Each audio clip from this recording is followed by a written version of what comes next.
रोहित और मुकेश जी, ये lecture number 51 है शायद ना, 51 है इंडियन नेशनल मूवमेंट का। इससे पहले 50 लेक्चर हमने पढ़ा दिए हैं। हाँ, वेवेल योजना हम आज पढ़ाएंगे आपको, ठीक है। ये वेवेल योजना, ठीक। ये 1945 की बात मैं कर रहा हूँ, ध्यान से पूरा क्रम वाइज आपको सब याद होना चाहिए। इससे पहले सी राजगोपालाचारी फॉर्मूला पढ़ा, CR फॉर्मूला जिसको कहते हैं, हाँ, और CR फॉर्मूला से पहले क्विट इंडिया मूवमेंट पढ़ा आपने, हाँ, सब याद है। यस, और ये हम पढ़ने वाले हैं Wavell plan, yes sir, Wavell योजना। यस सर, वेवेल कौन है भाई साहब? ये भारत के वायसराय थे, लॉर्ड वेवेल। इन्होंने एक प्लान दिया, इन्होंने एक योजना बनाई, हाँ, उसी को क्या कहा जा रहा है? वेल योजना, वेवेल योजना। इस योजना के ऊपर जो इन्होंने प्लान दिया था उस पर डिस्कशन करने के लिए इंडियन जो पॉलिटिकल पार्टीज थी, जैसे मुस्लिम लीग, कांग्रेस और भी जो पार्टी थी, हाँ, उनके सदस्यों को बुलाया गया। कहाँ पर? शिमला में। शिमला, तो शिमला में एक कॉन्फ्रेंस हुआ, शिमला में एक सम्मेलन हुआ। तो हाँ, ये शिमला सम्मेलन हमको पढ़ना है। यस सर, वेवेल योजना, वेवेल योजना के ऊपर डिस्कशन करने के लिए ये शिमला सम्मेलन हुआ था। यस सर, तो ये हेडिंग समझ में आ गई क्या है? यस सर, ठीक है। ठीक। और लॉर्ड वेवेल कौन है? ये भारत के वायसराय रहे हैं। ये भारत के वायसराय कब से कब तक रहे हैं? और 1943 से 1947 तक। शाबाश, ये मैं थोड़ा सा देख लूं। 51 लेक्चर ही है ना जी, 51 लेक्चर ही है, ठीक है। ये 1943 से 1947 तक भारत के वायसराय रहे हैं। जब ये भारत के वायसराय थे उस समय ब्रिटेन के जो प्रधानमंत्री शुरुआत में तो विंस्टन चर्चिल थे, हाँ, लेकिन बाद में बदल जाते हैं, क्लीमेंट क्लीमेंट एटली। एटली हो जाते हैं। ठीक। जब ये 1943 में जब ये वायसराय बनते हैं उस समय हाँ, जो ब्रिटेन में सरकार थी, कंजर्वेटिव पार्टी की सरकार थी। जी सर, किसकी? कंजर्वेटिव कंजर्वेटिव पार्टी पार्टी की। की सरकार थी, ठीक है। ठीक। और विंस्टन चर्चिल उस समय प्रधानमंत्री थे। यस सर, जब ये वेवेल योजना देते हैं 1945 में, उस समय भी कंजर्वेटिव पार्टी है, विंस्टन चर्चिल की सरकार है, लेकिन कुछ महीनों बाद चुनाव होते हैं हाँ, और उस चुनाव में कंजर्वेटिव पार्टी हार जाती है, लेबर पार्टी की सरकार बन जाती है और क्लीमेंट एटली साहब प्रधानमंत्री बन जाते हैं, ठीक है। ठीक। और ये क्लीमेंट एटली के बारे में आप जानते हैं क्या? क्लीमेंट एटली ये वही हैं जो साइमन आयोग जब भारत आया था, साइमन कमीशन भारत आया था, उन 7 सदस्य जो भारत में आए थे उनमें से एक ये भी है। ये ठीक। एक का तो नाम जानते हैं, साइमन साइमन। अध्यक्ष था जो, जी सर, उसके बाकी जो 6 मेंबर थे उनमें से एक क्लीमेंट एटली भी थे। ठीक सर। साइमन आयोग तो याद है ना? हाँ सर, कितना हाँ। हमने विरोध किया था, Simon go back, Simon go back. उसी का विरोध करते हुए हमारे लाला लाजपत राय जी पे लाठीचार्ज हुआ था यस, और उनकी मृत्यु हो गई थी, शहीद हो गए थे। Yes sir. उतनी तो बातें याद है आपको, ठीक यस है। सर। तो ये क्लियर हो गया, वेवेल योजना लॉर्ड वेवेल के द्वारा प्रस्तुत की गई। कौन था, क्या था, सब बता दिया, Yes, अब ठीक। नहीं डाउट होना चाहिए, ठीक। ठीक है। अब वेवेल प्लान लाने का क्या कारण था? उस समय सिचुएशन देखिए, ये जून की बात मैं कर रहा हूँ, जून 1945। Yes sir. जून 1945 तक ना जो सेकेंड वर्ल्ड वॉर था वो अपने अंतिम दौर में चल रहा था। Yes, हालांकि यूरोप में सेकेंड वर्ल्ड वॉर खत्म हो गया था, यस सर। बस एशिया में थोड़ा बहुत पंगा रह गया था, वो जापान के कारण। एशिया में सर। एशिया में, ठीक। एशिया में जापान के कारण थोड़ा बहुत ये पंगा रह गया था। रह गया था। तो जापान का आक्रमण का डर अभी भी बना हुआ था इंडिया Yes, पे। sir। जापान का आक्रमण का खतरा इंडिया के ऊपर अभी भी बना हुआ था, अभी भी सर। अभी भी बना हुआ था। ठीक। इसी कारण से ये योजना लाई गई ताकि इंडियन को अपनी ओर किया जा सके, यस सर। क्योंकि अगर पूरे इंडिया वाले सपोर्ट कर देते जापान को, तो जापान जीत जाता। जापान जीत जाता, ठीक है। ठीक है सर। पूरा अगर मतलब इंग्लैंड का हम विरोध करते, बिल्कुल सपोर्ट नहीं करते, तो जापान को आसान हो जाता, जापान जीत जाता इंडिया, ठीक है। ये एक कारण था, पहला कारण, ठीक। और दूसरा कारण, ब्रिटेन में जस्ट चुनाव होने वाले थे, कुछ महीने बाद ब्रिटेन में चुनाव होने वाले थे। Yes, sir। और उस चुनाव में जो दूसरी पार्टी थी, ओपोजिशन पार्टी, लेबर पार्टी, हाँ। उन्होंने एक मुद्दा उठा दिया कि भैया हमको जिता दो, हम आपको आजादी दिला देंगे। यस। उन्होंने भारत की स्वतंत्रता का मुद्दा उठा दिया। जैसे मैनिफेस्टो होता है, पार्टियां अपने मैनिफेस्टो बनाती है कि क्या क्या काम करेंगी वो जीतने के बाद। Yes sir. उनमें से उन्होंने एक काम भारत की स्वतंत्रता भी लिख दिया यस। कि आप हमको वोट करेंगे तो हम इंडिया को आजाद कर देंगे। यस। ये लेबर पार्टी ने कहा। तो जितने भी हमारे भाई बंधु इंग्लैंड में रहते थे, हाँ। जो वहां की नागरिकता प्राप्त कर चुके थे, हाँ। वो सब सपोर्ट किसका करेंगे? लेबर पार्टी का सपोर्ट करेंगे। हाँ, ठीक। अब जो कंजर्वेटिव पार्टी जो उस समय सरकार में थी प्रेजेंट में, हाँ बताया ना मैंने 2 प्रधानमंत्री के बारे में, हाँ वेस्टर्न चर्चिल उस समय प्रधानमंत्री थे। हाँ अब इनकी हालत हो गई पतली। इन्होंने मार्च 1945 में तुरंत बुलाया किसको? लॉर्ड वेवेल को। लॉर्ड वेवेल को बुलाया। लॉर्ड वेवेल को बुलाया, उनको बोला कि भैया देखिए लेबर पार्टी ने ऐसा ऐसा कहा है, तो हमको भी इंडियन को लुभाना है, भले उनको कुछ अधिकार मिले या स्वतंत्रता मिले या ना मिले, लेकिन उनको हमें बहकाना है, मीठी गोली देनी है। जी सर। तो उसके लिए उनको कुछ एक ऐसा प्लान बनाओ जिससे वो आप हमारी तरफ आकर्षित हो जाएं। जी सर। तो लॉर्ड वेवेल जाते हैं, जून में ये प्लान रखते हैं। यस। ठीक है, अब ये प्लान रखते हैं, ये भी एक कारण था। और एक और कारण था, 1943 में बंगाल के अंदर भयंकर अकाल पड़ गया था। 1943 में 1943 में। हाँ 1943 में, 1943 में, ठीक है। 1943 में बंगाल में भयंकर अकाल पड़ गया। बहुत लोग मारे गए, भुखमरी का शिकार हो गए। Yes sir. लेकिन सरकार ने उस समय कोई कदम उचित नहीं उठाया, यस। क्योंकि ये चुनाव भी आ गया था। हाँ। तो इसलिए सब याद आ गया पार्टी सरकार को। तो उन्होंने ये बंगाल में जो भारी अकाल पड़ा था, इससे लोग असंतुष्ट हो गए थे सरकार से, क्योंकि 1943 से 1943 से 1945 तक सरकार ने कोई कदम नहीं उनके लिए उठाया था। तो उनको भी खुश करने के लिए ये वेवल योजना सोच रहे थे लाने के लिए। Yes sir. तो यही सब कारण था वेवल योजना के लाने का। Yes sir. अब वेवल योजना क्या है, वो मेन चीज बताओ ना। अभी तो क्यों आई है, क्या कारण है। अब वेवल योजना में क्या है, जो लॉर्ड वेवल साहब ने योजना बनाई है उसमें है क्या, जो खाना पकाया है उसमें मेन्यू में है क्या, जी सर। क्या क्या है, क्या क्या पकवान बनाया है, वो देखते हैं। लॉर्ड वेवेल साहब ने ये योजना बनाई थी कि भैया जो वायसराय की कार्यकारी परिषद है, यस सर। वायसराय की जो एग्जीक्यूटिव काउंसिल है, जिसमें पहले सदस्य नॉमिनेट करते थे, सारे के सारे वायसराय नॉमिनेट करते थे। यस। अब यहाँ बोला गया वायसराय की जो कार्यकारी परिषद है, जिसे कार्यकारिणी भी कहते हैं, एग्जीक्यूटिव काउंसिल भी कहते हैं, बहुत बार मैंने डिटेल में बताया भी हुआ है। यस। ठीक है, जैसे आप मान लीजिए आज कैबिनेट है, प्रधानमंत्री और उनका कैबिनेट, वैसे ही समझ लीजिए। बोला गया इसमें कि कार्यकारी परिषद के सदस्यों की संख्या का विस्तार किया जाएगा। यहाँ बोला गया टोटल 14 सदस्य हो जाएंगे, वायसराय को मिलाकर टोटल 14 सदस्य हो जाएंगे, जिनमें से मात्र केवल 2 ही अंग्रेज होंगे और बाकी सारे क्या होंगे, इंडिया के होंगे, बाकी के सारे भारतीय होंगे। बोला गया 2 कौन कौन से होंगे, एक वायसराय खुद अंग्रेज होगा और दूसरा कमांडर इन चीफ। ये भी अंग्रेज। कमांडर इन चीफ ये भी अंग्रेज होगा, मतलब सेनाध्यक्ष मान लीजिए, सेनाध्यक्ष, commander in chief, chief commander, ये भी एक अंग्रेज होगा। बाकी के सारे जो 12 के 12 हैं वो इंडियन होंगे। और इन 12 में आधे हिंदू होंगे, आधे मुस्लिम होंगे, 6 हिंदू होंगे, 6 मुस्लिम होंगे, ये भी तय कर दिया गया था। ठीक है, ठीक। तो ये पहली योजना इनकी थी। समझ में आ गया, कोई डाउट? नहीं। Very good. दूसरा कहा गया कि जो वायसराय के पास वीटो पावर है ना, वो यूज नहीं करेगा वायसराय। इन्होंने ये कहा, ये नहीं कहा कि वायसराय की वीटो पावर को हम समाप्त करते हैं।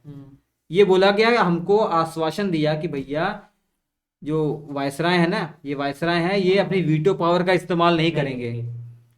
ये बस हमको आश्वासन दिया गया। ठीक। अगर आश्वासन देने का क्या मतलब था, यही कर देते कि भैया वीटो पावर खत्म, ऐसा कर देते। हमको तसल्ली देने के लिए। तसल्ली देने के लिए सब कुछ किया गया। वेरी गुड, बहुत अच्छे ट्रैक पे जा रहे हो आप लोग, समझ रहे हो। वीटो पावर समझ रहे हो ना, क्या बताया भी गया है पहले भी। वीटो पावर का मतलब यही है कि जैसे उसकी एग्जीक्यूटिव काउंसिल है, उन्होंने किसी कानून को लेकर मान लीजिए मेजोरिटी में कोई कानून पास कर दिया है, तो वायसराय के पास वीटो पावर थी, वो तुरंत उसको खत्म कर दे। भले मेजोरिटी में पास हुआ है, लेकिन वायसराय ने मना कर दिया तो नहीं होगा, वीटो पावर है। अब यही वीटो पावर इस्तेमाल नहीं करेगा, ये बस वेवल योजना में कहा गया। ऐसा नहीं कहा गया कि पूरी पावर शक्ति ही खत्म कर देते हैं, नहीं। Yes sir. मतलब तलवार उनके पास रहेगी, बस ये कह दिया गया तलवार यूज नहीं करेंगे। नहीं करना है। अब गुस्से में आके उसने यूज कर दिया तो क्या होगा बताओ। बंदूक हमारे पास रहेगी, यस सर। लेकिन ये कह दिया गया भैया बंदूक चलाएंगे नहीं ये आपके ऊपर।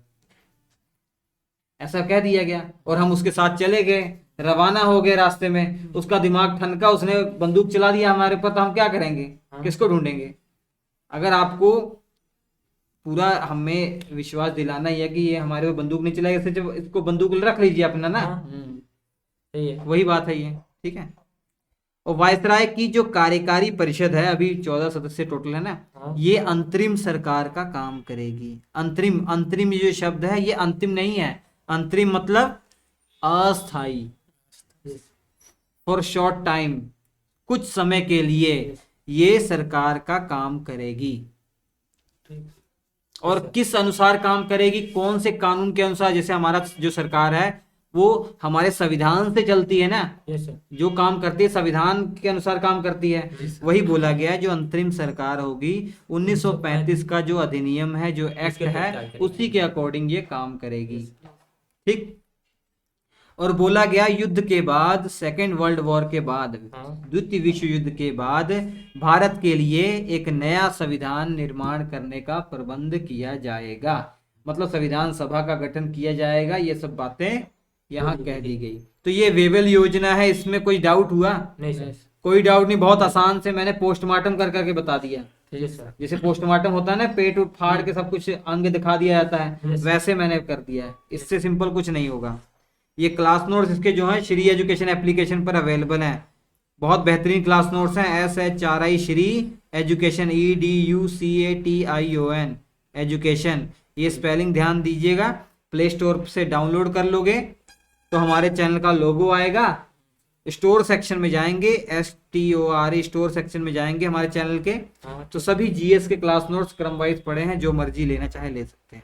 चलिए खैर, ये वेवेल योजना आपको समझ में आ गई। अब वेवेल योजना के ऊपर डिस्कशन करने के लिए हमारे जो भारतीय नेता थे, इनकी एक सम्मेलन, एक कॉन्फ्रेंस बुलाया गया। कहाँ पे? शिमला के अंदर। तो ये है शिमला कॉन्फ्रेंस। शिमला कॉन्फ्रेंस क्या थी? वेवेल योजना पर विचार करने के लिए एक कॉन्फ्रेंस बुलाई गई थी शिमला के अंदर, ठीक है। पता क्यों बुलाई गई थी?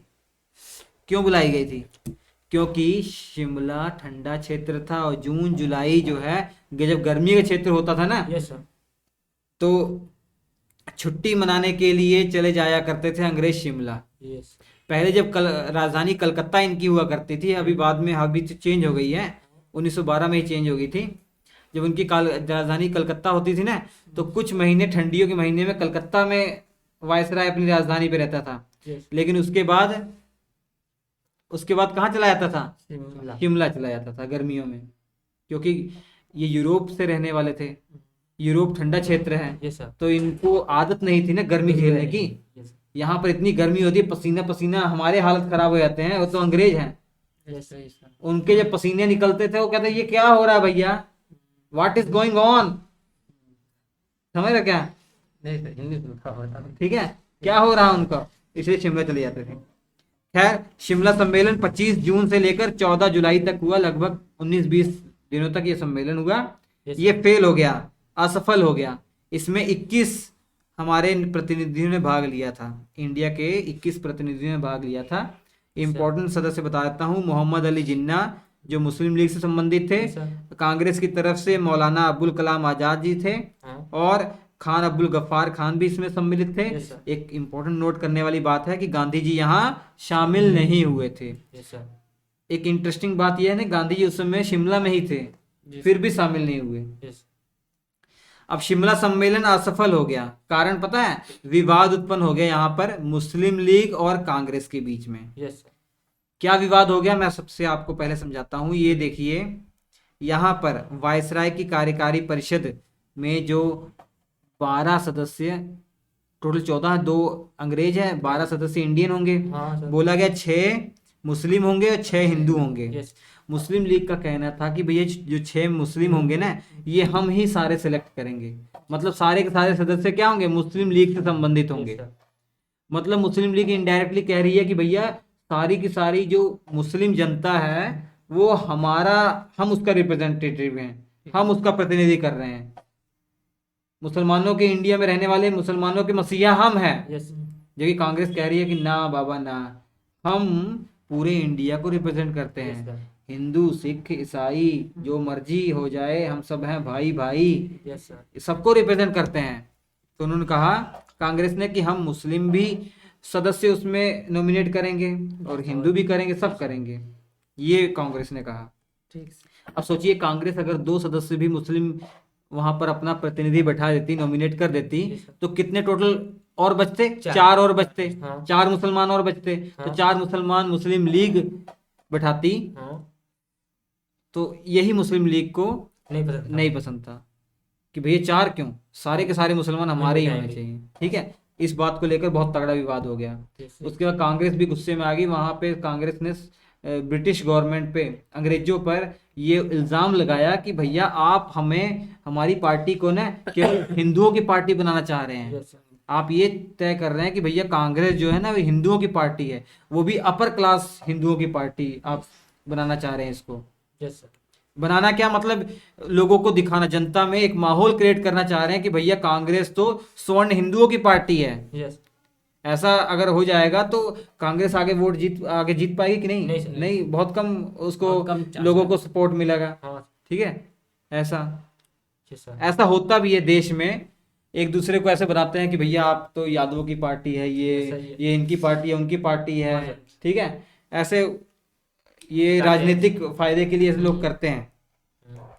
तो इस विवाद को लेकर भैया इन दोनों में झगड़ा हो गया, और ये इस कारण से ये जो वेवेल योजना है फेल हो गई, और शिमला सम्मेलन हुआ था ये असफल हो गया। असफल हो गया। शिमला सम्मेलन कुछ अलग नहीं है, वेवेल योजना के ऊपर डिस्कशन करने के लिए शिमला में सम्मेलन हुआ था, वही है। यस। तो इस प्रकार कंप्लीट हो गया श्री एजुकेशन एप्लीकेशन। अभी जाइए डाउनलोड कीजिए, बेहतरीन क्लास नोट्स हैं श्री एजुकेशन एप्लीकेशन पर, ले लीजिए। और जीएस का फाउंडेशन कोर्स चल रहा है, वो भी ज्वाइन कर लीजिए, मजा आ जाएगा। ठीक। तो हम आपसे मिलेंगे अगले एपिसोड में, जिसमें हम पढ़ाएंगे आपको, बहुत इंपॉर्टेंट है, 1946 में चुनाव हुए थे, सेंट्रल लेवल पर भी और स्टेट लेवल पर भी। Yes, yes. वो उसका रिजल्ट क्या है वो इंटरेस्टिंग आपके लिए होगा। कांग्रेस ने कितना जीता, मुस्लिम लीग ने कितना जीता। मुस्लिम लीग ने तो इस बार छप्पड़ फाड़ के सीटें जीती थी। यस। ठीक। बहुत इंटरेस्टिंग है। 1937 में चुनाव जब हुआ था ना, उसमें मुस्लिम लीग अच्छा प्रदर्शन नहीं हुआ था, लेकिन इस बार इतना तगड़ा प्रदर्शन हुआ कि भैया पाकिस्तान की जो डिमांड कर रहे थे वो और पक्की हो गई यस सर। कि भैया अभी ये हो गया कि इंडिया में जितने मुसलमान हैं सभी पसंद कर रहे हैं मुस्लिम लीग को, तो अब ये बन ही जाना चाहिए पाकिस्तान। यस। उसका कैबिनेट मिशन पढ़ेंगे, सब डिटेल में पढ़ेंगे। ठीक। हम आपसे मिलेंगे अगले एपिसोड में। नमस्कार, आप सभी को नमस्कार।